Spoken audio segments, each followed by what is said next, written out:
大家好，我係 Ivan。今日我哋嚟到萬錦市嘅 Cornell 社區嚟睇我身後呢間屋。呢間屋係雙車房嘅獨立屋，車房喺後邊。裏面嘅 size 幾好，有接近1800尺嘅空間，有3個睡房，成間屋有4個洗手間，裏面有大量嘅升級，仲 finish 咗 basement。咁裏面都幾靚嘅，我哋入去睇下啦。入咗嚟玄關，首先你睇到呢個玄關位咧 size OK 嘅。咁呢個 ceiling 咧，一樓咧，成個一樓都有9尺 ，ceiling 都幾高嘅。咁我右手邊咧係佢入面嘅衣櫃咧，放衫。咁左手邊咧係佢嘅 powder room。呢個 powder room 個 size 都幾好嘅，有窗幾光，都做咗 upgrade 嘅。好啦，跟住同我嚟到呢度客廳嘅位啦。呢個客廳都幾闊落，個窗對住屋嘅前面啦。呢間屋係坐東朝西，所以個前面係向西嘅位置啦。嗱，呢個 size 其實都幾好噶，個樓高都幾高，做咗 smooth ceiling 嘅。咁呢邊咧走廊呢度都有個位置咧，就係放個 side table 啦。呢邊樓梯上樓啦。咁我哋從呢邊行先過嚟呢個位啦。呢度咧其實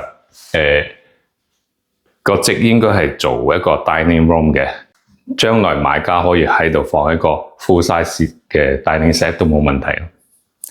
跟住我哋嚟到廚房位啦，就係呢度啦。呢個廚房位係個 U 型嘅 shape 佢業主咧都 upgrade 咗好多櫥櫃，櫥櫃一直通頂嘅。咁呢邊咧都仲有好多空間，counter space 都 upgrade 咗 quartz 嘅 counter space kitchen sink 咧都 upgrade 咗好深嘅，大量嘅空間。跟住我哋過嚟行過呢個位咧，就係一個family 廳啦，非常之 cozy， 有一個好靚嘅 fireplace 啦，都 upgrade 咗啦。兩面大窗好光猛喎，係對住屋企後院啦。呢間屋嘅係坐東朝西嘅，所以後院係東邊嘅。而家朝頭早都幾光猛。咁呢邊咧仲可以直接坐喺廚房嘅吧台位咯，呢度咧可以坐低食早餐都好方便啦。OK， 跟住我哋去後院睇下啦。後院我哋先經過呢個門咧，就係一個從後院入嚟嘅 closet 放衫嘅。呢個門打開咧就可以到後院啦。呢個門打開，我哋嚟到後院啦。喺後院都幾闊落㗎。而家呢度咧都業主都打理得幾企理。呢邊草地啦，呢度又鋪咗水泥pavement， 一直可以去到佢嘅車房啦。佢車房係 double garage 嘅車房，車房裡面可以停2部車啦，再加埋出邊嘅 driveway 可以停多2部車，成間屋停4部車啦。好啦。咁我哋返入間屋度啦，睇下。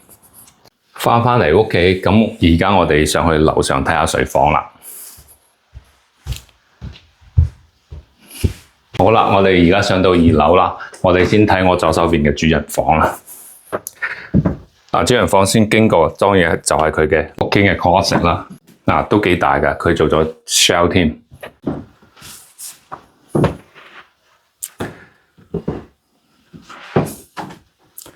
睇完衣櫃啦，而家我哋出返嚟睇返呢間主人房啦。好光猛，好闊落。個窗對住屋企後院向東嘅位置啦。呢個 size 幾好㗎。擺咗個 queen size 嘅床啦，仲有好多位喎，可以放啲卡士啦。呢度咧就額外嘅位可以放個 table 都冇問題啦。咁我哋而家睇下佢嘅套廁啦。套廁都幾大。首先會睇到呢個洗手台啦，都做咗 quartz 嘅台面啦。呢度係有個 shower stand 喺裏面嘅。咁入嚟啲咧，當然馬桶大浴缸仲有面窗啦，好光猛啦，size 幾好。好，我哋繼續行去睇第2間睡房啦，就係呢度啦。呢間睡房係喺屋企嘅側邊啦，呢個窗對住側邊都光線都 OK， 仲有雙門嘅大衣櫃啦，幾見使。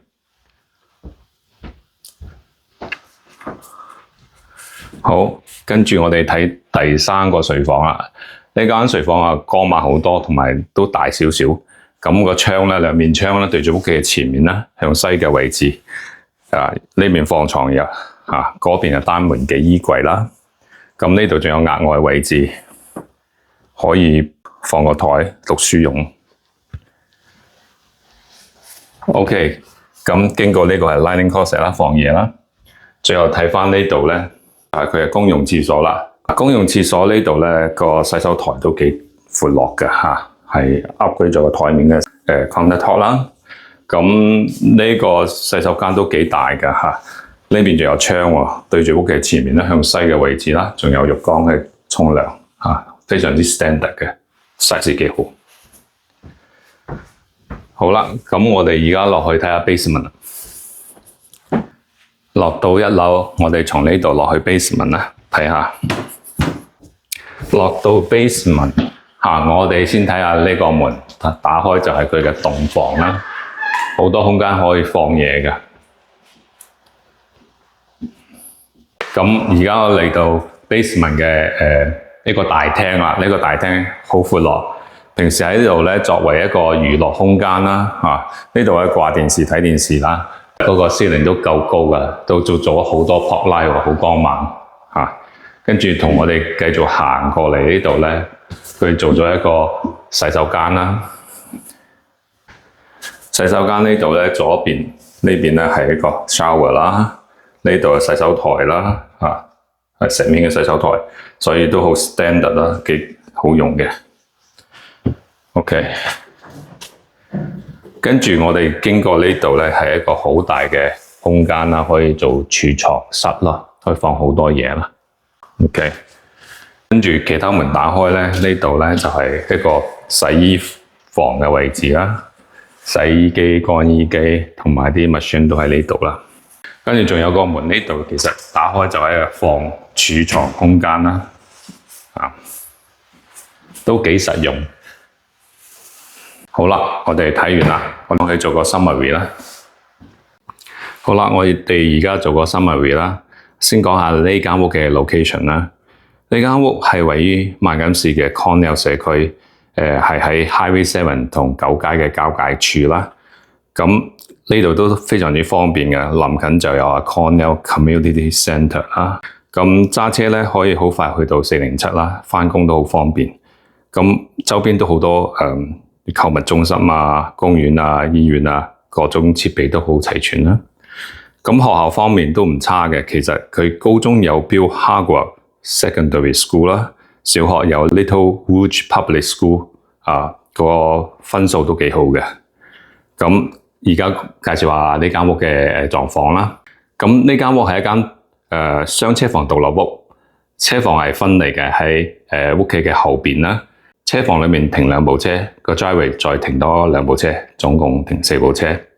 咁屋嘅 size 咧其實都幾好，有接近1800尺嘅空間，樓上3個睡房 size 都唔錯。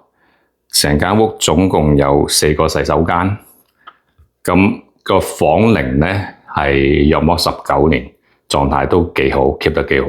咁我而家介紹下呢間屋嘅 upgrade 啦。首先你哋入到嚟睇到1樓嘅樓底都幾高，有9尺樓底，都幾開揚。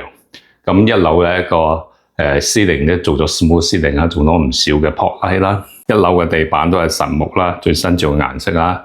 樓梯都做咗 upgrade 嘅，有 iron picket 啦。廚房呢度咧佢都 upgrade 過㗎啦，都有石面嘅 counter top 啦。